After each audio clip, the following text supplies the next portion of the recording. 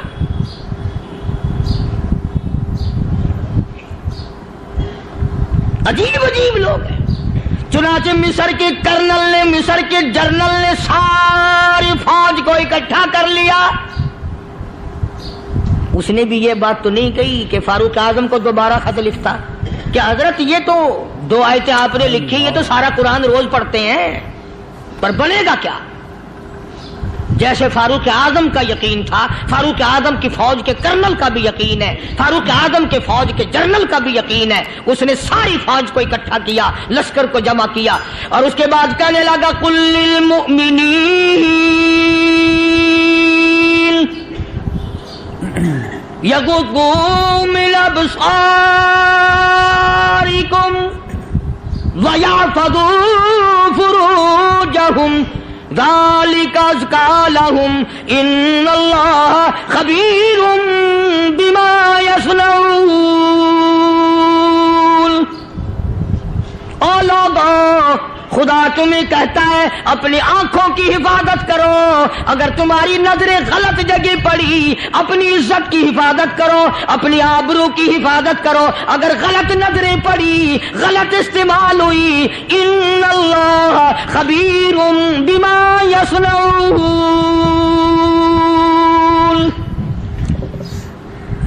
اللہ پاک تمہاری ساتھ ساتھ ہے, وہ ہر چیز کو دیکھتا جائے گا, وہ ہر چیز تمہاری دیکھے گا.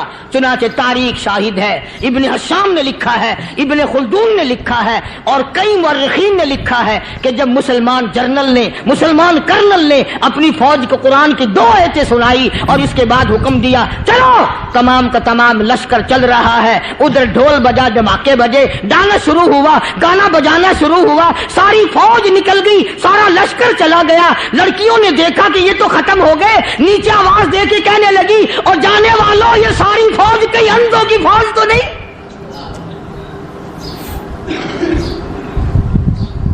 یہ حسن کا نظارہ اور یہ ڈانس اور یہ آواز, ہم ناچ ناچ کے تھک گئی, کوئی سر نہیں اٹھاتا.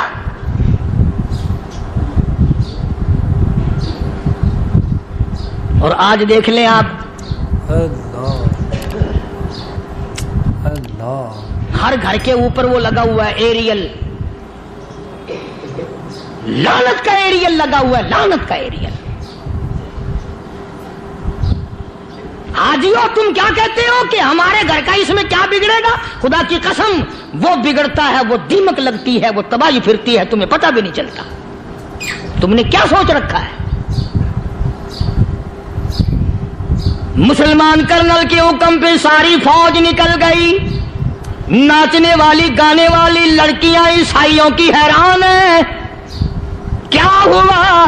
لاکھوں کی تعداد میں فوج گزر گئی, کوئی نگاہ اٹھا کے نہیں دیکھتا. ایک مسلمان سپاہی گزرتا گزرتا نیچی نظریں کیے کیے کہنے لگا سر کیسے اٹھائے, نگاہ کیسے کوئی اٹھائے گا؟ یہ سارے کے سارے اللہ کا قرآن سن کر آئے ہیں.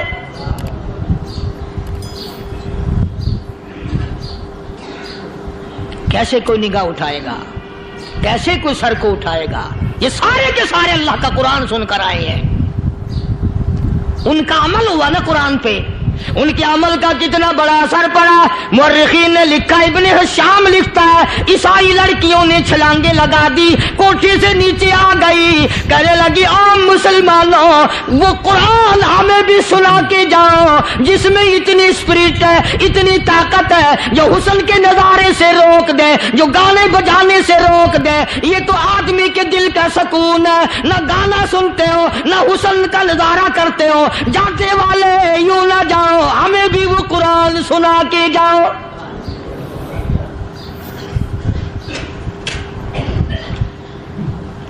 اس قرآن میں کتنی بڑی طاقت ہے, وہ کتنی عظمت ہوگی اس میں, اس کلام میں کتنی برکت ہوگی, جس کلام میں یہ تاثیر ہے کہ وہ ایسی ایسی چیزوں سے روک دیتا ہے. چنانچہ ایک مسلمان سپاہی چلتا بھی جاتا ہے اور کہنے لگا وَقُلْ لِلْمُؤْمِنِينَ وَقُلْ لِلْمُؤْمِنِينَ, قرآن کی آیت پڑھ کے سنائی. سینکڑوں نہیں بے شمار لڑکیاں ایک مسلمان کی زبان سے اللہ کا قرآن سن کے کہنے لگی, اور جانے والوں چھوڑ کے نہ جاؤ, ہمیں بھی کلمہ پڑھاؤ.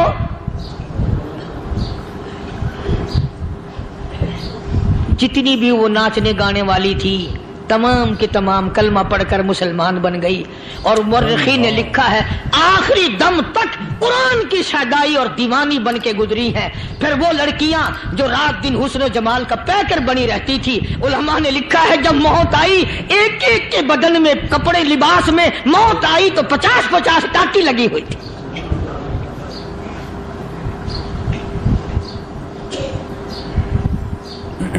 بظاہر تو آج بھی بڑی جھاڑا پنجی ہے, بڑی صفائی ہے, بڑی دوڑ دھوپ ہے. اسی کو مجذوب الاعلان کہتا, بظاہر تو ہر شے میں بے حد صفائی, مگر دل میں ہے گندگی انتہائی, کبھی اس کے دھوکے میں آنا نہ بھائی, یہ سب ہے رعائی, یہ بس ہے رعائی. یہ تو چیز ہی کچھ نہیں. بڑے بڑے دھندے ہمیں پلٹتے دیکھے, بڑے بڑے نظام بگڑتے دیکھے. محمد عربی صلی اللہ تعالی علیہ وسلم کے دربار میں بڑے بڑے لوگ آتے تھے. اللہ غنی, نگاہ نبوت نے جس کو رنگ دیا سبحان اللہ, پھر قیمت تو بن گیا, وہ اسلام کی دولت سے پیچھے نہ ہٹا. کوئی پیچھا پھر کے دیکھا ہی نہیں کہ ہم کیا کر رہے ہیں. ایک لذت تھی, ایک کیف تھا, ایک سرور تھا صحابہ کرام کو. کہاں سے وہ چیز ہم لائیں, کیسے ہم میں وہ چیز پیدا ہوگی. جنگ بدر ہوا, بڑی بہترین بات ہے, توجہ لکھ کے لے جاؤ, انشاءاللہ قبروں میں دعائیں دو گے. جنگ بدر ہوا, 70 سے زیادہ کافر پکڑے گئے, مدینے میں پکڑ کے قیدی بنا کر کے لائے گئے. تنگ دستی کا زمانہ ہے, 1 سال نہیں ہوا مسلمان اجڑ کے آئے تھے, مار کھا کے آئے, پریشان ہو کر آئے, دن دولت چھوڑ کر لوٹا کر آئے. ان کے پلے کیا تھا. شام کا وقت ہوا, مدنی کریم صلی اللہ تعالی علیہ وسلم نے مسجد کے دروازے میں کھڑے ہو کر اعلان فرما دیا, کون ہے, کون ہے جو میرے مہمانوں کو کھانا کھلائے. اور وہ مہمان کوئی شہنشاہ نہیں تھے, ہیں بھی کافر, ہیں بھی اسلام کے دشمن, آئے بھی صحابہ کرام کو مارنے, میدان جنگ سے پکڑ کے لائے گئے, جنگی قیدی ہیں. اس نبی کی طرف کبھی منہ کیا کر جس نبی کا تو غلام ہے, امتی بنا پھرتا ہے. فرمایا کون ہے جو میرے مہمانوں کو کھانا کھلائے. صحابہ کرام میں سے کسی نے 2 پکڑ لیے, کسی نے 1 کو ساتھ لے لیا. ایک بنادار سا غریب سا صحابی ہے, اس نے ساتھ لے لیا ایک مہمان اور گھر لے کے گیا. بیوی کو کہنے لگا کہ کھانا کتنا ہے, کہ بس 1 آدمی جوگا ہے, 1 آدمی کی کافی ہوگا. کان میں کہنے لگا اپنی بیوی کے، دستور تھا عرب کا، مہمان اور میزبان اکٹھے کھایا کرتے تھے، اپنی گھر والی کے کان میں کہنے لگا کہ اس کے آگے کھانا رکھ دیں گے مہمان کے، جب یہ کھانا شروع کر دے گا کسی بہانے سے دیوا بجھا دیو، میں یوں ہی منہ کو خالی ہلاتا رہوں گا، یہ کھانا کھا لے گا، پیٹ بھر جائے گا اس کا۔ چنانچہ کھانا آگے رکھ دیا، جو کچھ بھی تھا اس نے کھانا شروع کیا کہ جی آپ بھی کھائیں، کہ ہاں ہاں میں بھی کھا رہا ہوں۔ بس یوں ہی کھانے میں بھی ہاتھ لگائے، منہ کو بھی ہاتھ لگائے اور منہ کو چلائے بھی برابر، بیوی نے چراغ بجھا دیا۔ یہ عمل تو صحابی کر رہا ہے اپنے گھر میں، ادھر قرآن کریم نازل ہو گیا محمد کریم صلی اللہ علیہ وسلم کی ذات پہ، فرمایا وَيُؤْثِرُونَ عَلَىٰ أَنفُسِهِمْ وَلَوْ كَانَ بِهِمْ خَصَاصَةٌ وَمَن يُوقَ شُحَّ نَفْسِهِ فَأُولَٰئِكَ هُمُ الْمُفْلِحُونَ۔ اور میرے محبوب مبارک ہو، تیری امت میں ایسے لوگ بھی ہیں جو اپنا منہ خالی ہلا رہا ہے، بیوی بھوکی بیٹھی ہے، چراغ بجھائے بیٹھی ہے اور اپنے ہاتھ کو خالی چلا رہا ہے اور میرے بندے کا پیٹ بھر رہا ہے۔ اور میرے محبوب مجھے اپنی عظمت کی قسم، میں تیرے ان دیوانوں پہ جنت واجب کر چکا۔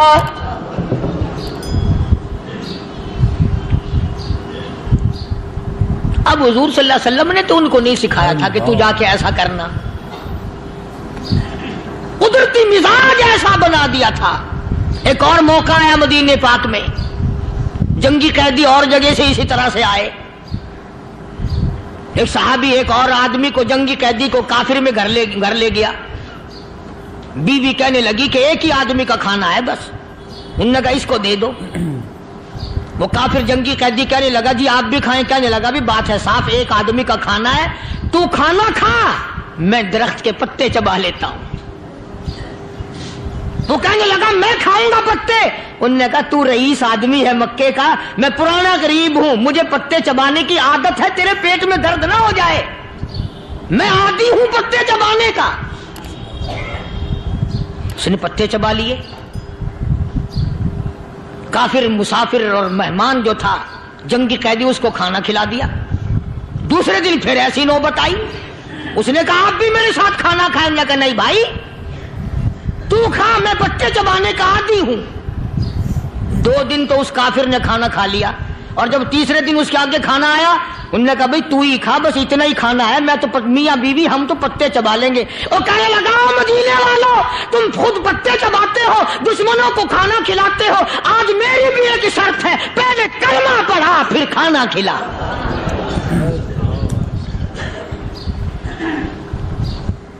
آج میری بھی ایک شرط ہے۔ 2 دن کے عمل نے کفر کو مٹا دیا، اسلام چمک گیا۔ 2 دن کے عمل نے، میرا تیرا 60 سال کا عمل ہے، کبھی کسی کافر کو مسلمان بنایا؟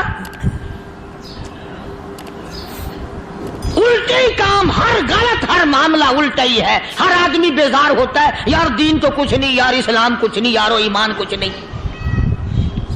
اسی کو قرآن کریم نے للکار کے آواز دے کے فرما دیا لوگوں ایسی گڑبڑ نہ کرو ورنہ میں وہ خدا ہوں فَأَخَذَتْكُمُ الصَّاعِقَةُ وَأَنْتُمْ تَنظُرُونَ۔ جبریل امین نے ایک چیخ ماری، ساری قوم کے جگر پھٹ گئے، میں وہ خدا ہوں لا تركضوا وارجعوا إلى ما أترفتم فيه ومساكنكم لعلكم تسألون۔ لوگ مکان چھوڑ کے بھاگتے ہیں، ماحول چھوڑ کر بھاگتے ہیں، معاشرہ چھوڑ کر کے بھاگتے ہیں، خدا کہتا آؤ جن مکانوں پہ تمہیں ناز تھا وہ یہ کھڑے بھاگ کر رہے ہو۔ اسی کو قرآن کریم کہتا ہے ان الذین قالوا ربنا اللہ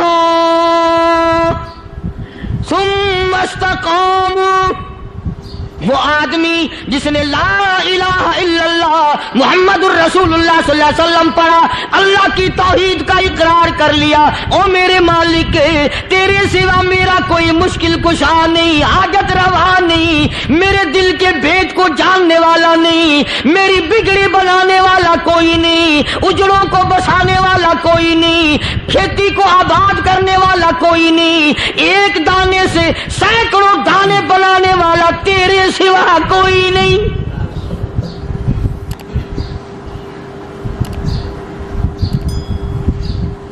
کھیتوں میں جاؤ،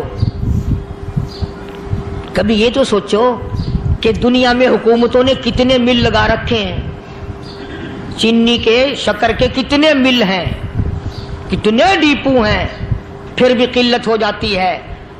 اور یہ اللہ میاں نے کتنا میٹھا کیلے میں، سنترے میں، مالٹے میں، انگور میں، سیب میں، کبھی یہ بھی سنا کہ اللہ میاں کا شوگر مل فلاں علاقے میں لگا ہوا ہے؟ کبھی یہ تو دیکھو کہ یہ قدرت کاملہ کے سوا اور کون پیدا کر رہا ہے؟ فرمایا جس نے اللہ کی توحید کا اقرار کر لیا، محمد عربی صلی اللہ علیہ وسلم کی ختم نبوت کا اقرار کر لیا، خدا کے بعد خدا کوئی نہیں، مصطفیٰ کے بعد نبی کوئی نہیں۔ پھر قرآن نے شرط لگائی ثم استقاموا، پھر اس پر جمع رہے، ڈٹا رہے، یوں نہیں کہ کبھی ادھر لڑک گیا کبھی ادھر لڑک گیا۔ لوگ تو بدل جاتے ہیں، لوگوں کا کیا ہے؟ پچھلے سال کی بات ہے، یہیں مغرب کی نماز کے بعد گرمی کے موسم میں یہاں بیٹھا ہوا تھا، باہر آگے شہر کے وہ آدمی، وہ کہنے لگے جی ایک کام آئے ہیں۔ میں نے کہا کیا؟ کہ 25,000 روپے چوری ہو گیا ہمارا، بتاؤ ہمیں۔ میں نے کہا بھی مجھے کیا پتا؟ انہوں نے کہا نہیں سارا شہر کہتا ہے کہ قاریہ نہیں بتا دیتا ہے۔ میں نے کہا اچھا یہ یوں نہیں جانے کا؟ میں نے کہا پھر آدھے لوں گا۔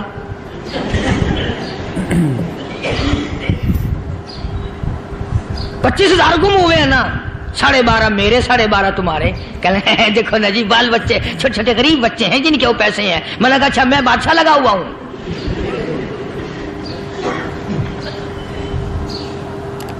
انہوں نے کہا جی سودا مہنگا۔ میں نے کہا پھر کہیں اور چلے جاؤ۔ جتنا میں نے سمجھایا نہیں ماننا کہ اگر ہمیں یوں پتہ چل جائے مولویوں کو، ولیوں کو، تو پھر یہ لاکھوں کروڑوں پولیس والے رکھنے کی ضرورت ہے بھلا؟ اتنی بڑی فوج کا رکھ کر کیا کریں گے ہم؟ اربوں روپیہ فوج کا خرچہ ہے، 2 ولی، ایک ولی کو اس بارڈر پہ بٹھا دیں گے، ایک ولی کو اس بارڈر پہ بٹھا دیں گے، پھر ہم بڑھانا دیں گے اولیاء کرام رجمت۔ ذہنیت ماری گئی، سمجھ نہیں پاتے، دین کے قریب نہیں آتے لوگ، سمجھتے نہیں۔ فرمایا ثم استقاموا تتنزل علیہم الملائکۃ الا تخافوا ولا تحزنوا وابشروا بالجنہ التی کنتم توعدون۔ قرآن کہتا ہے ادھر ولی کی موت آتی ہے، ایسا آدمی جو اپنے کلمے پہ جمع رہے، شرک و بدعت کی لعنت سے بچے، کفر و نفاق سے بچے۔ ادھر موت آتی ہے، ادھر فرشتے کہتے ہیں گھبرانا، غم نہ کر، بہشت کے دروازے تیرے لیے سارے کھلے ہوئے۔ وَلَكُمْ فِيهَا مَا تَشْتَهِي أَنفُسُكُمْ وَلَكُمْ فِيهَا مَا تَدَّعُونَ۔ فرمایا ہم تمہاری ہر اس تمنا کو پورا کریں گے، ہر اس آرزو کو پورا کریں گے، جو مانگو گے وہی ملے گا، جو کہو گے وہی دیا جائے گا۔ نحن اولیاؤکم فی الحیات الدنیا وفی الآخرہ، ہم دنیا میں بھی تمہارے کارساز ہیں، ہم آخرت میں بھی تمہارے کارساز ہیں، ہم دنیا میں بھی تمہارے دوست ہیں، آخرت میں بھی تمہارے دوست ہیں، اور خدا کے یہاں وہ انعام ملے گا۔ اللہ غنی، رائی کے دانے کے برابر نیکی کی ہوگی، جب پہاڑوں کے برابر ثواب ملے گا تو آدمی حیران ہوگا، یا اللہ تیرے جیسا بینک تو کسی کا بھی نہیں۔ رائی کا دانہ لے کر پہاڑ واپس کر دیا، مالک نے نجات کا ذریعہ بنا دیا۔ فرمایا نزلا من غفور رحیم، یہ مہمانی ہے پروردگار عالم کی طرف سے۔ قرآن اعلان کر کر کے کہتا وبالاسحار هم یستغفرون، اللہ پاک فرماتے ہیں میرے بندوں کی نشانی یہ ہے کہ وہ آخری رات میں بڑے ویلے سحری کے وقت اٹھ کر استغفار کرتے ہیں، اللہ کے حضور میں معافی مانگتے ہیں، روتے ہیں، عاجزی کرتے ہیں۔ کہتا کہ ایک تڑپ سی دل میں امنگتی ہے، ایک درد جگر میں ہوتا ہے، ایک تڑپ سی دل میں امنگتی ہے، ایک درد جگر میں ہوتا ہے، ہم رات کو رویا کرتے ہیں جب سارا عالم سوتا ہے۔ سب لوگ سوئے ہوئے ہوں اور اللہ کا دروازہ کھٹکھٹا، اندھیرے میں مالک کائنات کے سامنے جھولی پھیلا، اپنی بگڑی کا سوال کر، اپنی مشکلات اس مالک کے سامنے پیش کر جو سارے جہان کا خالق و مالک ہے۔ عقیدہ بھی بناؤ، اعمال بھی بدلو، مزاج بدلو، طبیعتوں میں انقلاب لاؤ، اور لوگوں ان گھروں کو مسلمانوں والے گھر بناؤ۔ تم برا مان کے جاؤ یا بھلا مان کے جاؤ، میں اپنے عقیدے کی بات کو چھپاتا نہیں۔ جس گھر میں کوئی مرد عورت قرآن کے کھولنے والا نہیں، میں اس گھر کو مسلمان کا گھر نہیں کہتا، وہ چوڑے اور کراڑ اور سکھ کا گھر ہے۔ تمہیں یہ سکھایا کس نے ہے کہ مرنے کے بعد قرآن پڑھا جاتا ہے اور ساری زندگی میں نہیں پڑھا جاتا؟ یہ قرآن مردوں کے لیے تھوڑی آیا، یہ زندوں کے لیے آیا ہے۔ حدیث پاک میں آتا ہے حضور کریم سب کہہ دو صلی اللہ علیہ وسلم نے فرمایا عیسیٰ علیہ الصلوۃ والسلام ایک قبرستان سے گزرے، گورستان سے گزرے تو ایک قبر کو دیکھا، وہ نبی ایسا تھا، اس کے معجزات ایسے تھے۔ قبر میں دیکھا تو ایک بڑھیا جل رہی ہے، سڑ رہی ہے، تباہ ہو رہی ہے، رو رہی ہے۔ تو عیسیٰ علیہ الصلوۃ والسلام پناہ کر کے وہاں سے گزر گئے۔ چند دنوں کے بعد جو اسی قبر کے پاس سے گزرے تو عیسیٰ علیہ السلام کو دھیان آیا کہ اس قبر میں ایک بڑھیا بڑی عذاب بھگت رہی تھی، مگر اس دن جو دیکھا وہ تو عیش میں بیٹھی ہے، تخت میں بیٹھی آرام کر رہی ہے۔ سیدنا عیسیٰ علیہ الصلوۃ والسلام نے اللہ پاک سے سوال کر دیا، الہی مرنے کے بعد تو آدمی کوئی نیکی بھی نہیں کر سکتا، اس نے کیا کر لیا جو اس کا سارا نظام بدل گیا؟ آواز آئی اے عیسیٰ لکھ کے لے جاؤ یہ بات، حضور کا فرمان ہے۔ فرمایا اے عیسیٰ، اس مائی کے چھوٹے سے پوتے نے استاد کے پاس جا کر کے پڑھا بسم اللہ الرحمن الرحیم، اس ننھے سے منہ سے، چھوٹے سے منہ سے جب یہ لفظ نکلا اے اللہ تو بڑا مہربان ہے، تو بڑا کریم ہے، عیسیٰ چھوٹے سے منہ سے جب نکلا، وہ تو معصوم تھا، اس کے منہ سے جب نکلا نا تو میں بڑا مہربان ہوں، میں نے اس معصوم بچے کے صدقے میں اس کی دادی پہ کرم کر دیا،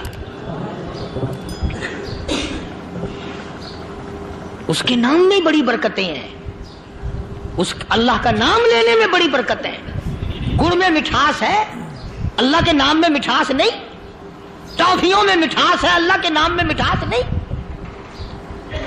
تم نے چکھ کے نہیں دیکھا، اگر تم چکھ لو خدا کی قسم دنیا کی کوئی چیز اچھی نہ لگے اللہ کے نام کے مقابلے میں۔ اللہ پاک مجھے اور آپ سب کو اپنا نام لینے کی توفیق عطا فرمائے، اپنے قرآن کی تلاوت کرنے کی توفیق عطا فرمائے، اور اپنا ذکر اور اپنا فکر اور اپنے شکر کی توفیق عطا فرمائے، اور اللہ پاک ہم سب کو یہ ہمت دے کہ مرتے دم تک ہم قرآن سے یاری کریں، قرآن سے وفاداری کریں۔ وآخر دعوانا ان الحمد للہ رب العالمین۔